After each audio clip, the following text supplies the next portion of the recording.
Hello friends, తెలంగాణలో కొత్త ration card పంపిణీ అనేది స్టార్ట్ అయింది. సో, మనకు ఈ రేషన్ కార్డ్ సంబంధించి ఆన్‌లైన్‌లో ఎలా తెలుసుకోవాలి? మన యొక్క రేషన్ కార్డ్ వచ్చిందా? రాలేదా? అని చెప్పేసి మీరైతే స్టోర్ ఓపెన్ చేసి మేరా రేషన్ యాప్ అనేది డౌన్లోడ్ చేసుకోవాలి.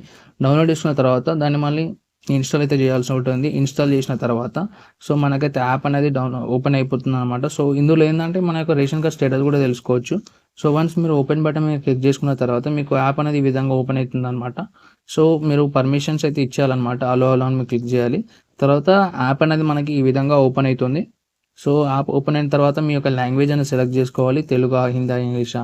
తర్వాత గెట్ స్టార్టెడ్ మీద క్లిక్ చేసుకొని ఇక్కడ మీకు బెనిఫిషియరీ యూజర్ నేమ్ ఉంది కదా, ఫస్ట్ ఇక్కడ మీ యొక్క ఆధార్ నెంబర్ అనేది ఎంటర్ చేయాలి. ఎంటర్ యువర్ ఆధార్ నెంబర్ అడుగుతుంది కదా. సో, మీ యొక్క ఆధార్ నెంబర్ అదేవిధంగా ఇక్కడ మీకు కనిపిస్తున్న క్యాప్షన్ ఎంటర్ చేయాలి. క్యాప్షన్ ఎంటర్ చేసిన తర్వాత లాగిన్ విత్ ఓటీపీ మీద క్లిక్ చేయాలి. అంటే మీ ఆధార్ కార్డ్కి ఏ మొబైల్ నెంబర్ అయితే లింక్ ఉందో దానికి ఓటీపీ వెళ్ళడం జరుగుతుంది. సో, ఆ ఓటీపీని ఇక్కడ ఎంటర్ చేయాలి. ఎంటర్ చేసిన తర్వాత వెరిఫై బటన్ మీద క్లిక్ చేయాలన్నమాట. వెరిఫై బటన్ మీద క్లిక్ చేసుకుంటే మీకు యాప్ అనేది లాగిన్ అయిపోతుంది అనమాట. వన్స్ లాగిన్ అయిపోయిన తర్వాత సో, ఇక్కడ మీరు ఎంపిన్ అని అడుగుతుంది అనమాట. స్కిప్ అని కొట్టేసండి. మీరు తర్వాత ఎప్పుడైనా పెట్టుకోవచ్చు ఎంపిన్. తర్వాత పర్మిషన్స్ అయితే ఇవ్వాలన్నమాట. ఇచ్చిన తర్వాత సో, ఇక్కడ మనకు యాప్ అనేది ఓపెన్ అయిపోతుంది. ఇందులో మీ యొక్క నేమ్, అదేవిధంగా మీ యొక్క హెడ్ ఆఫ్ ద ఫ్యామిలీ, మీ యొక్క రేషన్ కార్డ్ నెంబర్ కూడా చూపిస్తుంది. తర్వాత మీ యొక్క రేషన్ షాప్ నెంబర్ కూడా చూపిస్తుంది అనమాట.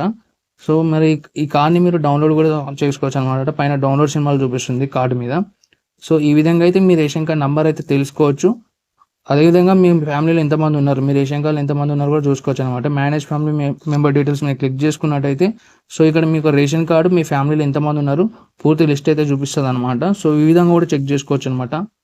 సో, తర్వాత మళ్ళీ మీరు మంత్లీ రైస్ ఎంత తీసుకుంటున్నారు అది కూడా చెక్ చేసుకోవచ్చు అనమాట. రేషన్ ఎంటిటీస్ మీద క్లిక్ చేసుకున్నట్టయితే సో, ఇలా కూడా మీ డిస్ట్రిక్ట్ ప్లస్ మీ యొక్క పూర్తి డీటెయిల్స్ ఉంటాయన్నమాట. తర్వాత పైన మనకు లెఫ్ట్ సైడ్లో 3 డాట్స్ చూపిస్తున్నాయి కదా. సో, 3 లైన్స్ దాన్ని మీరు క్లిక్ చేసుకున్నట్టయితే మనకు ఇంకా మోర్ ఆప్షన్స్ ఉంటాయి అనమాట. మన యొక్క రేషన్ కార్డ్ స్టేటస్ కానీ, సో మన రేషన్ కార్డ్ ఎక్కడి వరకు వచ్చింది, సో అదేవిధంగా ఇక్కడ రేషన్ కార్డ్ డౌన్లోడ్ కూడా చేసుకోవచ్చు మనము. సో, ఇక్కడ మనం చూసుకున్నట్టయితే మన యొక్క రేషన్ కార్డ్ ట్రాన్స్ఫర్ కూడా చేసుకోవచ్చు. సో, చాలా రకాల ఆప్షన్స్ అయితే ఉన్నాయన్నమాట. సో, ఈ విధంగా అయితే చెక్ చేసుకోవచ్చు. మా వీడియో నచ్చినట్లయితే లైక్ చేసుకొని సబ్స్క్రైబ్